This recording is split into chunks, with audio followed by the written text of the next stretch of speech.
Let me help you to know the subtleties of the Force.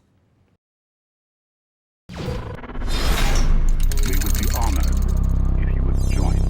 So here's a video that I think would be pretty cool to cover. King Lucas has created the franchise that has touched so many souls around the world. Many people use it as just a cool sci-fi fantasy movie, while others treat it as a strict religion, allowing them to escape their daily lives and go to that galaxy far, far away. And that's the magic of Star Wars. Regardless of where you're from, what you believe, or whatever differences you and I may have from the next person, we can all come together and enjoy this beautiful story that just keeps expanding. There are hundreds of scenes and moments that stand out to all of us. Whether it's Luke becoming a Jedi on Dagobah, learning from Yoda, or it's Anakin falling to the dark side, Vader telling Luke that he is his father, or if you're like me, it's the moment at the end of Return of the Jedi, when Luke looks to the forest and sees the ghosts of Obi-Wan, Yoda, and Anakin.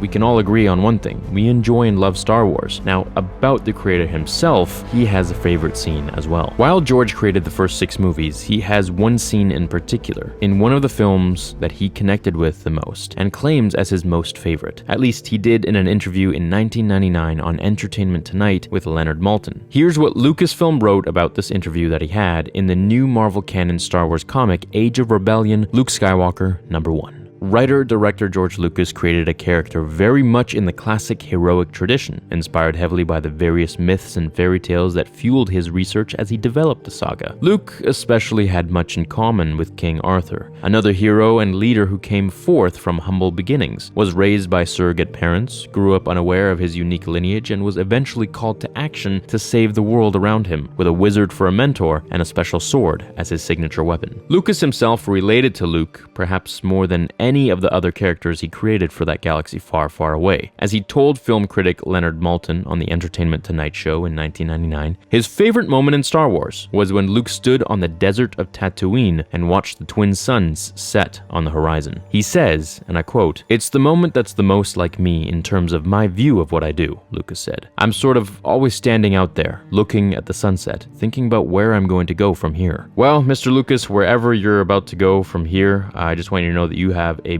billion or few more fans who love you and appreciate you, and thank you for making such a cool story and building such a great franchise. I personally grew up with the first 6 movies, and they were something that really left a big impact on my... I mean, look at what I'm doing for a living. I get to talk about Star Wars, and that's my full-time thing, and that's, thanks to you guys, but at the end of the day, it's thanks to George Lucas. If he didn't create it, who knows what I'd be doing. Maybe that's another theory for another time, but I just wanted to say thank you, George. I mean, this video is kind of turning into a thank you video, but I don't really want it to. I just wanted to highlight what he said in this video here, and that it's pretty interesting that he, obviously just like any other human, can just stand out there and kind of wonder, with all the immense accomplishments and how he has changed the entire world through entertainment, and his ILM is the leading forefront for visual effects around the world, and they work on every movie. We've got Marvel movies, everything under the sun, and they're the ones that are holding the reins, and that was George. He created that. So for him to say that he's, always just standing out there, and he connects with this moment, that he can stand out there, look to the horizon, and wonder,